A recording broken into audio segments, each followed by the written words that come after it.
Assalamualaikum warahmatullahi wabarakatuh.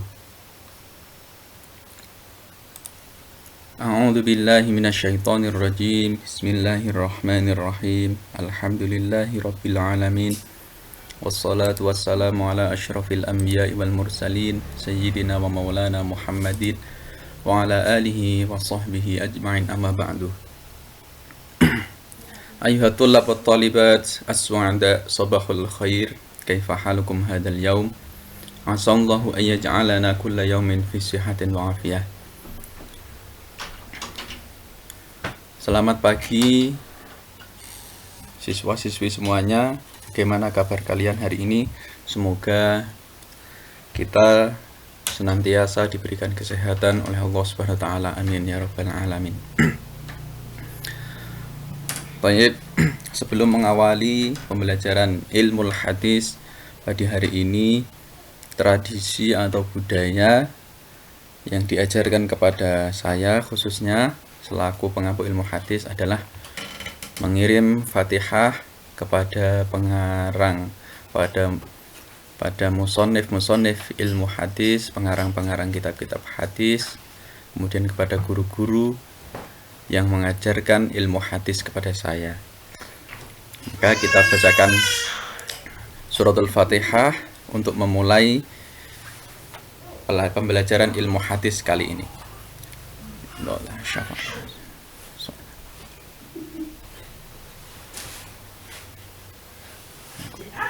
Al-Fatihah.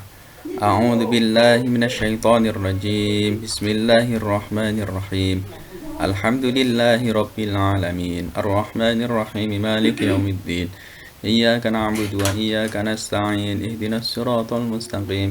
Siratal ladzina an'amta 'alaihim ghairil maghdubi 'alaihim waladdallin.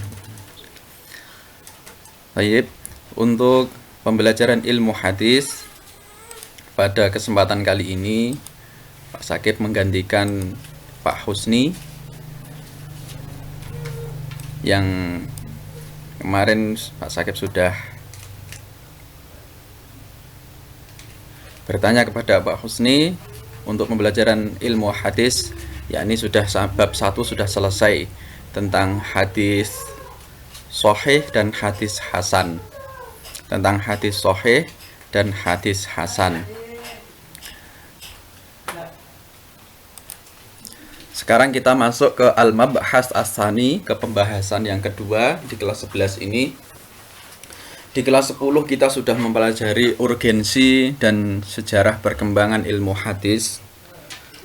Terus kemudian kita mempelajari rawi, sanad dan matan. Kita mempelajari dalil-dalil agama Islam, ijma', qiyas, ya, ada ijma', ada qiyas.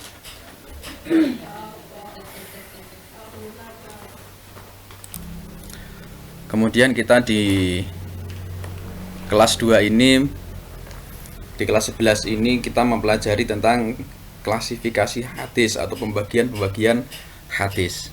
Jadi kalau kita sebut ilmu hadis ini, kalau dulu Pak Sakib belajar itu ilmu mustalah hadis. Ilmu hadis, ilmu mustalah hadis itu sama. Yang mempelajari tentang istilah-istilah dalam hadis. Nah, untuk pembelajaran hadis bersama Pak Sakib, kita mencoba belajar bersama menggunakan buku yang berbahasa Arab. Adapun untuk yang berbahasa Indonesia, kita ambil sedikit-sedikit untuk referensi untuk bacaan kita. Kalau ilmu hadis yang berbahasa Arab, nanti Pak Sakib bahas sedikit-sedikit kita supaya juga kita lebih menguasai bahasa Arab khususnya dalam mempelajari literatur Arab. Nah, baik, kita masuk ke al-mabhasu as-tsani, pembahasan yang kedua. Kalau al-mabhas al-awwal kemarin kita sudah mempelajari tentang hadis sahih dan hadis hasan. Kita ke al-mabhas as-tsani, masih dalam taqsimul hadis bi'tibaril qabuli warad. Pembagian hadis berdasarkan diterima dan ditolaknya. Kalau kemarin yang sudah di bab 1 di al-mabhas al-awwal, yakni as-sahih wal hasan itu min al-hadis al-maqbul, termasuk hadis yang diterima. Sedangkan kita masuk ke al-mahmas asani, yakni al-hadisu ad-dha'ifu. Al-hadis ad-dha'if ya termasuk al-hadis al-mardud. Mardud itu isim maf'ul dari rodda, ya. Rodda yaruddu roddan mardudun. Al-mardud itu ditolak, termasuk hadis yang ditolak itu hadis dha'if. Baik, kemudian kita masuk ke al-kharitah adz-dzihniyah. Al-kharitah adz-dzihniyah ini peta konsep ataupun tabel, ya, bagan. Jadi al-hadis ad-dhaif garis miring au al-hadis al-mardud. Ini ada bisababis saqti minal isnad, bisababit ta'ni fir rawi, sebab terputusnya sanad atau sebab cacatnya perawi yang meriwayatkan. Nah, ini kita langsung masuk saja. Ini buat nanti tabel ini untuk ringkasan, untuk mempermudah kita belajar.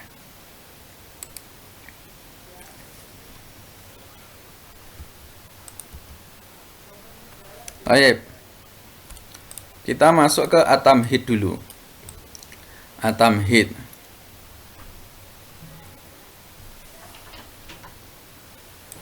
At-tamhid maknahu pengantar. At-tamhid ini maknanya pengantar. Na'ishul an fi isril internet. Kita hidup sekarang di zaman internet. Yumkinuna an nasma'a wa naqra'a ibrahu jami'al akhbar bisuhulah. Kita dapat mendengar dan membaca melalui internet itu semua berita, semua kabar dengan mudah. Walaki ya bekas soal, akan tetapi ada pertanyaan, hal kullu khobarin nasma'uhu au naqra'uhu min wasailil i'lam naqbaluhu. Apakah setiap kabar atau berita yang kita dengar, yang kita baca dari sarana-sarana dari media informasi, kita terima semua? Kita terima? Fataba'an la, tentu tidak. Ba'dul akhbari narudduha li asbabin wa naqbaluha li asbabin. Beberapa berita ya tentu kita tolak karena alasan tertentu dan kita terima dengan alasan tertentu. Jadi ketika kita menerima berita harus punya alasan atau tendensi yang kuat.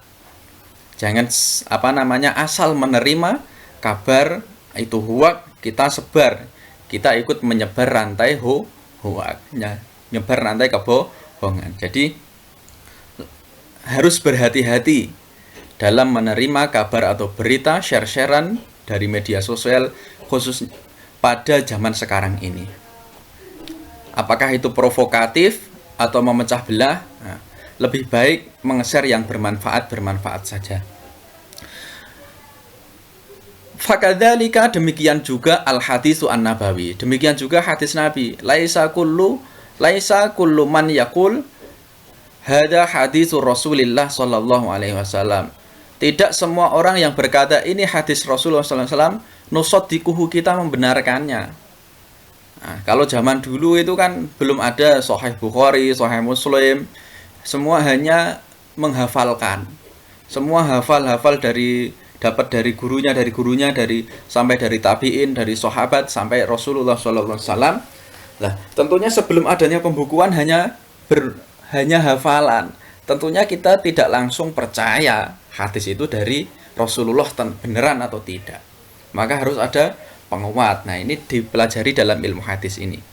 Kalau sekarang kita sudah enak, hadis yang sahih itu ada di Sahih Bukhari, Sahih Muslim. Nah, itu bisa sudah mudah mengklasifikasi hadis.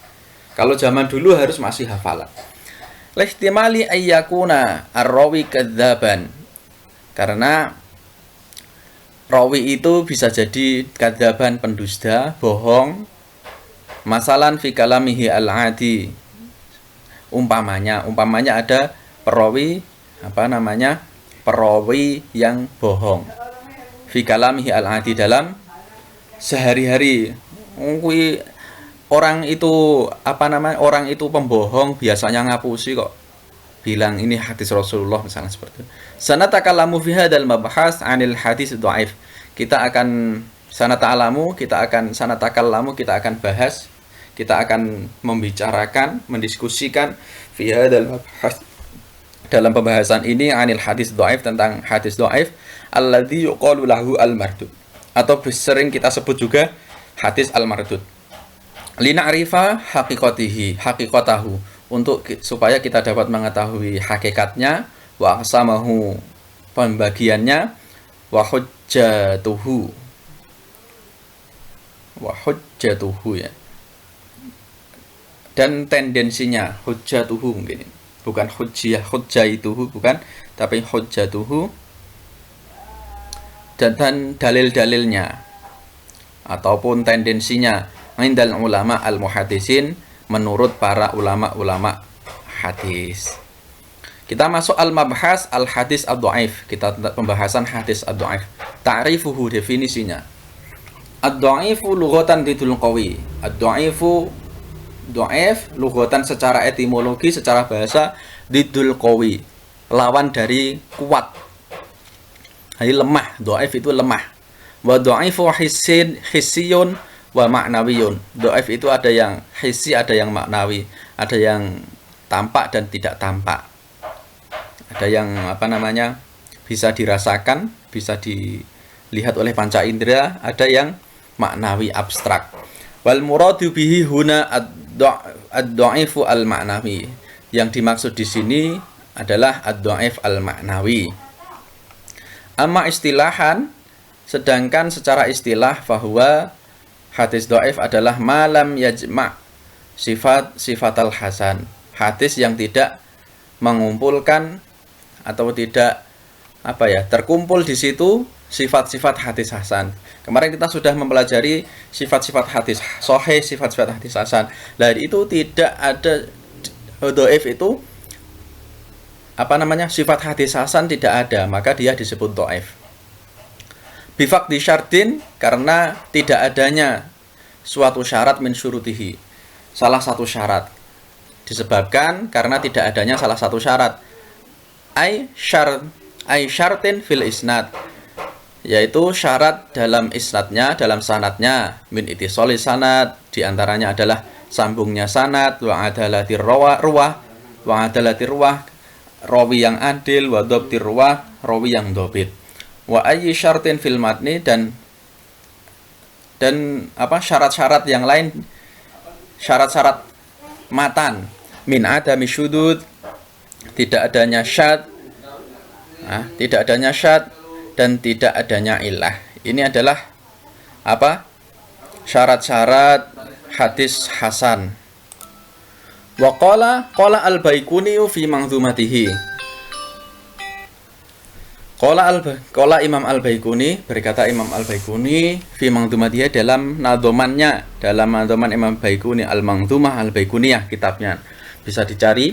Wa kullu ma'arujbatil husni qasur fa huwa dha'ifu wa huwa aqsamun katsur. Wa kullu ma'arujbatil husni qasur fa huwa dha'ifu wa huwa aqsamun katsur.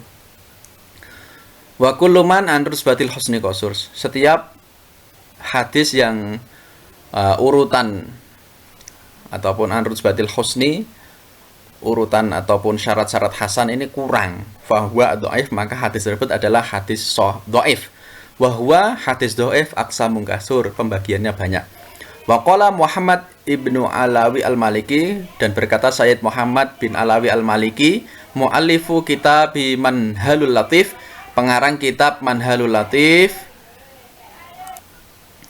dalam kitab Manhalul Latif, ad-dha'ifu wa al-haditsul ladzi lam tajtami fihi sifatul qabul wa yuqalu lahu al-mardud.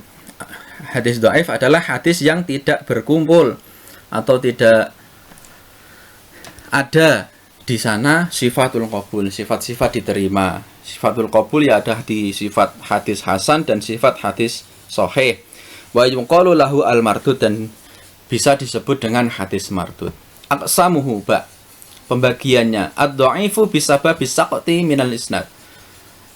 Hadis dhaif sebab atau berdasarkan terputusnya sanad.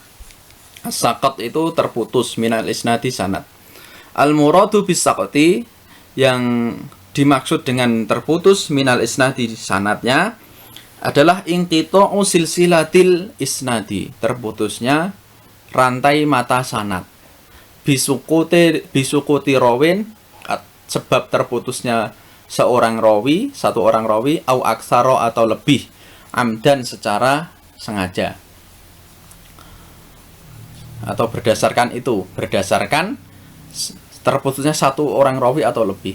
Min ba'dirwati, dari beberapa rawi. Ada 5 rawi dalam hadis sahih itu, tapi ini terputus satu atau lebih, itu tidak dikatakan sahih. Au an ghairi amdin, secara sengaja ataupun tidak sengaja. Min awalis sanadi, dari awal sanad, au min akhirihi, atau di akhir sanad, au min asna'ihi, atau di tengah sanad. Terputus zaman sahabat, dari sahabat tidak ada misalkan, ataupun di tengahnya ataupun di akhirnya. Sukuton dhohiron au khofiyan, terputus secara dhohir ataupun secara tidak dhohir, secara samar. Wasaqatu ad-dhohir, terputusnya secara dhohir, imma iyakuna mu'allaqon, hadis mu'allaq, au mursalan atau hadis mursal, au mu'dolan atau hadis mu'dol, au munqati'an atau hadis munqati'. Munqati' itu enggak ada tasydidnya. Wasaqtul khafi, sedangkan sakat atau terputus secara khafi, samar, imma iyakuna mudallas, ada hadis mudallas, au mursalan atau hadis mursal khafiyan. Ada mursal dohir, ada mursal khafi. Fal nabhas an kulli wahidin minha ala tardib. Mari kita bahas satu-satu secara runtut. Yang pertama adalah al-hadis al-mu'allaq. Mu'allaq lughatan adalah secara lughah, secara etimologi adalah isim maf'ul. Mu'allaq itu isim maf'ul dari lafadz allaqa. Allaqa itu bergantung. Bergantungnya syai'a bisyai'in, sesuatu dengan sesuatu. Ainatohu, natohu itu juga berkaitan atau bergantung. Warobatohu juga bergantung, sama, makna yang sama. Fi maknan wahidatan, fi maknan wahidatin, satu makna. Waja'alahu mu'allaqon, dan dijadikan waja'alahu mu'allaqon. Wastilahan, dan secara istilah, huwa mahudhifa min mabda istahi. Secara istilah, secara terminologi, hadis mu'allaq adalah hadis yang terbuang atau hilang min mabda isnadihi, dari unsur-unsur atau prinsip-prinsip sanad. Rawin, satu rawi atau fa'aksaro, alat tawali, secara berurutan. Wa min suwarihi ayyuhdhafa, dihilangkan jami'us sanadi, seluruh sanad. Summa yuqalu masalan qala, sebagai perumpamaannya, qala Rasulullah sallallahu alaihi wasallam kada. Qala Rasulullah sallallahu alaihi wasallam kada. Demikian. Kada koyok mengkene. Wa minha ayyuhdhafa kullul isnadi illa as-sahabi. Dan di antaranya juga dihilangkan setiap sanad kecuali semua sanad kecuali sahabat. Au illa as-sahabi wat tabi'i, atau kecuali hanya ada di situ sahabat dan tabi'in. Jadi yang disebutkan yang pertama Rasulullah, sanadnya ke bawah dihilangkan. Sanadnya dihilangkan. Kemudian atau hanya disebutkan sahabatnya, an Abi Hurairah qala Rasulullah, au illa sahabi wat tabi'in, disebutkan sahabat dan tabi'innya. Misaluhu ma akhrajahul Bukhari fi muqaddimati babima yudhkaru fil fakhidh. Dalam muqaddimah bab ma yudhkaru fil fakhidh.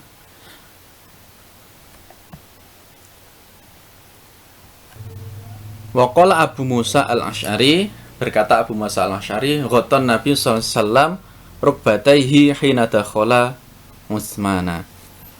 Nabi menutup kedua ini dengkul itu apa? Dengkul ya, rukbah itu dengkul, hina dakhala Utsman, ketika Utsman masuk. Fahadha hadisun mu'allaqun li'an al-Bukhari, karena Imam Bukhari hadzafa, membuang jami'a isnatihi, semua sanatnya ila sahabi, kecuali sahabatnya. Sahabat siapa yang disebut situ? Abu Musa al-Asy'ari. Tambih hadal hadis ini wa amsaluhu, dan perumpamaannya minal mu'allaqat, dari hadis-hadis mu'allaq, fi sahihil Bukhari hukmuhu sahihun indal jumhur. Hukumnya dalam kitab Sahih Bukhari itu menurut jumhur ulama, beberapa ulama adalah, sebagian besar ulama adalah sahih. Fahum, mereka para jumhur ulama itu muttafaqun, sepakat, muttafaquna, sepakat, ala anna ma'ata fihi al-Bukhari, yang dituliskan Imam Bukhari, minal mu'allaqati, dari hadis-hadis mu'allaq, bisighatil jazmi, dalam bentuk jazm. Dalam bentuk jazm, jazm itu lafadz yang memastikan atau yang menetapkan. Dalla ala annahu sabata isnadihi indahu, menunjukkan bahwasanya hadis tersebut sabat, kuat isnadnya, indahu, menurutnya. Wa innama hadzafa dzalika, membuang itu li ghardin minal aghrad, karena karena tujuan tertentu. Li ghardin minal aghrad, karena tujuan tertentu. Ka'an auradahu bi zighati ta'liq talaban lil ikhtisar. Karena Imam Bukhari mendatangkan dengan sighat, dengan bentuk hadis mu'allaq, hanya untuk meringkas, lil ikhtisar, tujuannya untuk meringkas. Au annahu qad dzakara al hadis nafsahu fi maudhi' akhar, atau Imam Bukhari sudah menyebut hadis tersebut dalam fi maudhi' akhar, fi maudhi'in akhar, dalam bab tertentu. Di bab yang sebelumnya sudah ada, maka Imam Bukhari, beliau tidak menyebut isnadnya, sanadnya, bisanaditam. Di hadis sebelumnya sudah disebutkan sanatnya lengkap. Nah, di sini tidak usah disebutkan lengkap. Fahuwa sahihun li wurudihi mausulan fi maudhi'in akhar. Maka dia adalah hadis sahih karena sudah ada li wurudihi, karena sudah diwurudkan, sudah didatangkan oleh Imam Bukhari mausulan secara sambung fi maudhi'in, di tempat lain.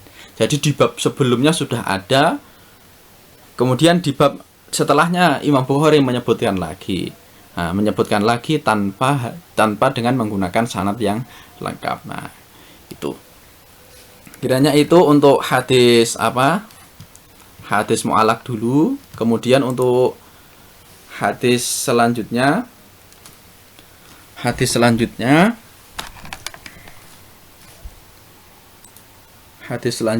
dari hadis dhaif, bisa dibaca-baca terlebih dahulu, yakni mulai dari ini. Dalam buku yang berbahasa Indonesia ada hadis dhaif, ada mursal. Kalau di dalam buku yang berbahasa Indonesia disebutkan di mursal dulu, kemudian ada baru mu'allaq yang terakhir.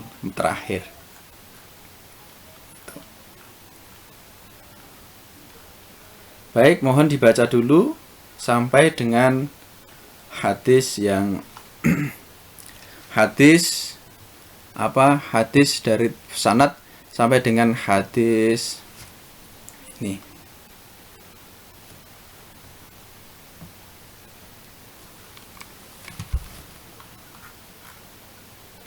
Sampai dengan hadis yang terputus. Tadi klasifikasi dengan faktor terputusnya sanad. Kemudian ada sebab putusnya sanad, mursal sampai dengan mu'allaq ini. Kemudian ada hadis dhaif selain faktor putusnya sanad. Ada mudha'af, mutaqarrib, maklub, dan syadz, hadis syadz, hadis mungkar, matruk. Taib, untuk tugasnya yakni coba membuat bagan tentang hadis dhaif. Membuat bagan dengan tentang hadis dhaif. Bagannya diberikan definisi sedikit. Kiranya itu untuk pertemuan hadis pertama kali ini. Besok kita sambung lagi. Kita akhiri, nanti kita diskusikan di grup WhatsApp. Syukron ala timamikum. Wassalamualaikum warahmatullahi wabarakatuh.